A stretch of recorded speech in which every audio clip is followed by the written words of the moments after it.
Sa 20 taon ng sinerhiya, hindi ko akalain na makikita ko yung panahon na maniniwala sila na yung local government matutuparin ang kanilang pangako na mabibigyan nila ng mas mabuting edukasyon ng bata kesa sa central government.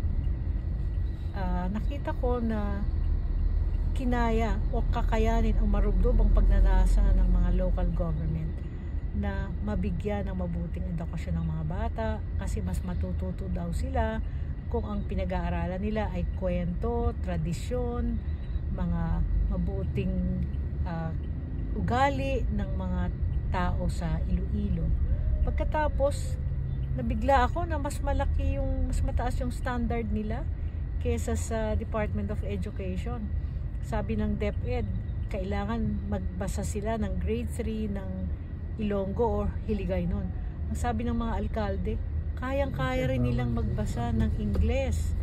Tapos, pangalawa, sabi ng DepEd, sa grade 3, hindi pa nila kayang umintindi kung ano yung kanilang binabasa. Sabi ng mga alkalde, hindi, kayang-kaya nilang intindihin kung ano yung kanilang binasa.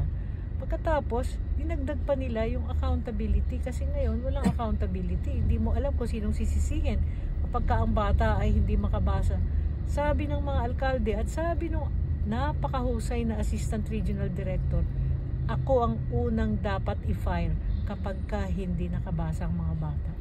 Kaya ngayon, alam na natin, meron tayong kailangang bigyan ng gantimpala o bigyan ng parusa o sisihin kapag hindi nakakabasa yung bata. Ngayon wala Wala tayong sisisihin, nagsisisi tayo, hindi natin alam kung sinong may kasalanan. Kaya ang laki ng pag-asa ko sa probinsya ng Iloilo. Inakap ng buong buo ng gobernador. Sabi niya, ang responsibilidad ng mga bata, yun talaga yung puso ng kanilang tungkulin sa bayan.